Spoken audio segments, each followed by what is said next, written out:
Xin chào tất cả mọi người, mình là Sương Linh và đây là Sương Linh Vlog. Trời hè nóng nực như vậy, ăn gì cho vừa mát bụng lại vừa ngon miệng. Hôm nay mình sẽ nấu một món dân dã mà chắc chắn ai ăn rồi cũng nhớ hoài, đó là món bún cá rô. Nước dùng thì ngọt thanh, cá thì chiên vàng thơm phức, ăn kèm cùng với rau thì mát rượi. Nghe thôi là muốn vào bếp liền và hãy cùng mình bắt tay nấu liền nha. Để nấu món bún cá rô, mình cần chuẩn bị một số nguyên liệu như sau. Ở đây thì mình sẽ có 1 kg cá rô. Rô này là rô nuôi thôi, không được rô đồng. Cái rô này thì mình đã cạo sạch vảy rồi và chừa lại các cái vai này để tí nữa mình luộc thì tách xương ra nó dễ hơn ha. Xương heo khoảng 800g. Tiếp theo là một ít măng chua. Măng này thì mình sẽ trụng lại với nước sôi vì phần măng này mình sẽ ăn sống. Ở đây mình sẽ có một ít hành lá và không thể thiếu đó là thì là. Thì là thì mình sẽ cho nhiều một tí. Ngò gai, tắc ớt, tắc và ớt trái thì để ăn kèm. Gừng, một ít hành củ để khử bớt mùi tanh sau khi luộc cá. Rau ăn kèm thì mình sẽ có cần nước để bỏ bớt lá và một ít cải con. Và bây giờ thì mình sẽ tiến hành đi hầm xương. Mình sẽ bắt một nồi nước để chừng sơ cái phần xương heo trước khi hầm. Mình sẽ cho vào đây khoảng nửa muỗng canh muối. Xương heo mình đã rửa sơ hết rồi và mình sẽ cho vào để chừng sơ.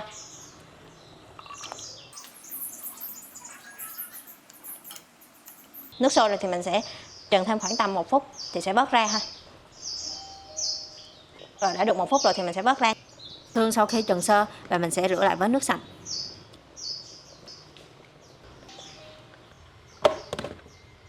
Mình đã rửa sạch xương heo rồi, mình sẽ hầm nước xương heo này. Mình sẽ cho vào nồi khoảng tầm 3 lít nước và sẽ cho cái phần xương này vào hầm ha.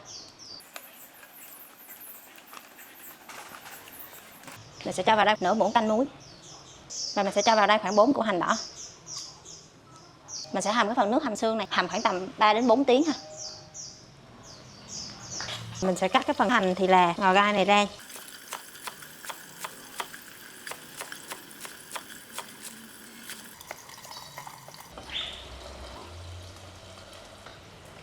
Ở đây thì mình sẽ có một phần cần nước. Mình sẽ bẻ phần nước ra ha, mà không cần phải cắt đâu. Mình sẽ bẻ như vậy thì cần nước nó sẽ thơm và ngon hơn nha.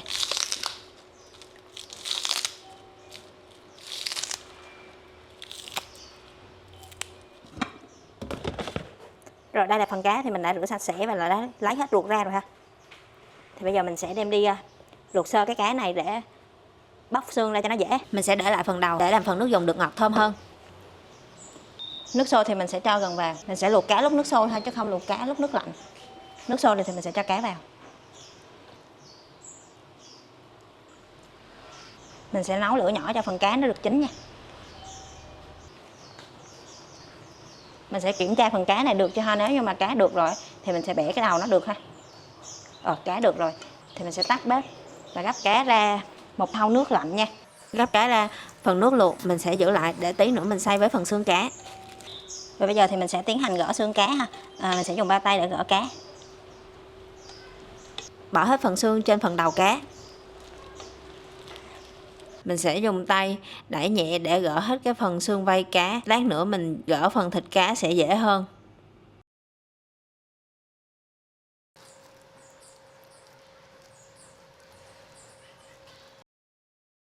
Sau đó mình dùng dao tách một bên thịt ra khỏi đường xương giữa và cố gắng nhẹ tay để được nguyên miếng. Sau đó mình sẽ gỡ hết phần xương ở bụng và ở phần giữa của miếng cá. Cố gắng dùng tay rờ để lấy hết xương ra.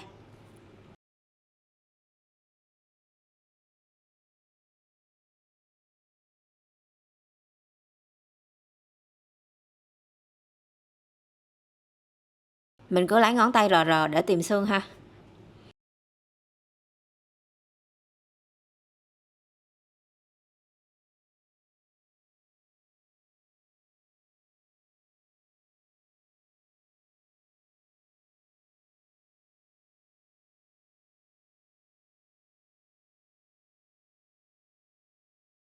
Phần còn lại mình sẽ gỡ phần xương giữa lên để cho cá được nguyên miếng.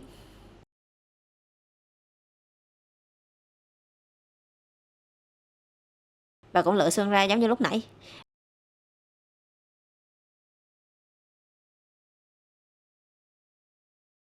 Và cứ tiếp tục làm với những con cá còn lại.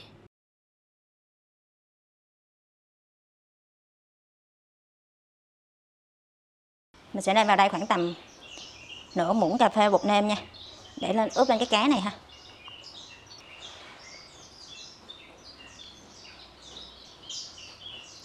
Ướp 15 phút để cá được thấm gia vị. Mình để lại xương cá để làm nước dùng cho ngọt ngon hơn. Cho vào cối xay và lấy nước cốt.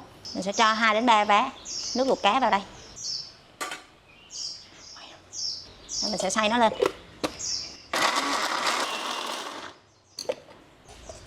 Và bây giờ thì mình sẽ rây lại cái phần xương lúc nãy mình xay ha. Rồi mình sẽ cho vào đây một ít nước để rây cho nó dễ hơn. Mình sẽ dùng nước luộc cá. Cái này thì nấu nước dùng nó sẽ hơi bị đục nhưng mà nó rất là ngọt thôi, tại vì nó có phần xương cá mình đã xay ra như thế này rồi. Mình rây một lần rồi tí nữa mình rây lại thêm một lần nữa.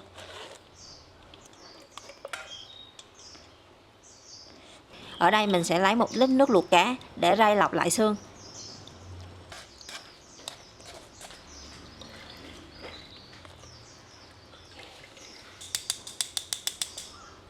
Mình sẽ rây lại thêm một lần nữa.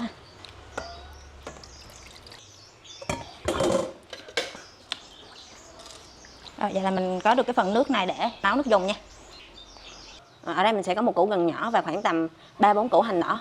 Mình đã nướng lên rồi thì mình sẽ cho vào một cái túi để bỏ vào phần nước dùng. Nước dùng này thì mình đã hầm xương được khoảng tầm 4 tiếng và mình đã vớt cái phần xương ra rồi ha. Phần nước hầm xương mình sẽ có 2 lít nước. Rồi và mình sẽ bỏ cái túi này vào trong đây để hầm thêm một lúc nữa nha. Tiếp theo thì mình sẽ cho hết cái phần nước cá lúc nãy mình xay ra ha. Nấu thêm 20 phút với lửa nhỏ vừa.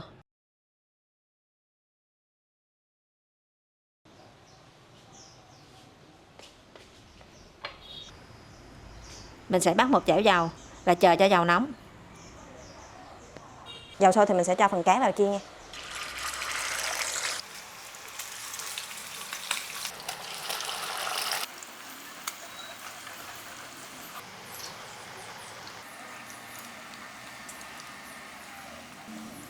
Cá mình chiên vàng giòn hai mặt.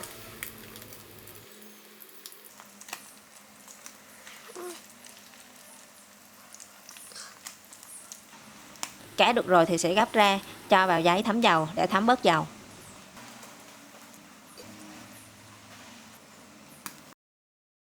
Rồi mình đã chiên xong cái phần cá này rồi. Thì bây giờ mình sẽ nêm nếm lại cái phần nước dùng và cho ra tô thôi ha. Mình sẽ nêm vào đây khoảng nửa muỗng canh muối, 1 muỗng canh đường phèn, 1 muỗng canh bột nêm, 1 muỗng cà phê bột ngọt, 1 muỗng canh nước mắm. Rồi và mình sẽ nêm nếm lại cho vừa ăn. Rồi mình sẽ cho ra tô nha. Phần nước sôi này thì mình sẽ bỏ một ít cần nước vô và trần sơ. Cần thì mình chỉ trụng sơ thôi, mình không có trụng mềm ha. Khoảng tầm 30 giây thì mình sẽ vớt ra luôn. Phần bún tươi mình sẽ trụng sơ với nước sôi và cho ra tô. Cho rau cần đã trụng, cải con đã trụng, cá đã chiên giòn. Hành thì là ngò gai, cho phần bún của mình được thơm hơn. Cuối cùng là nước dùng, đang còn nghi ngút khói. Bún cá rô là một món ăn không chỉ ngon mà còn mang theo cả hương vị đậm đà của miền Bắc. Hy vọng video hôm nay sẽ truyền cảm hứng cho bạn vào bếp và thưởng thức một tô bún thật tròn vị. Nếu thích video này, bạn nhớ ủng hộ mình bằng một lượt like và đăng ký kênh nha. Mình sẽ quay lại với nhiều món ngon, đơn giản nhưng đậm đà như thế này nữa. Xin chào và hẹn gặp lại.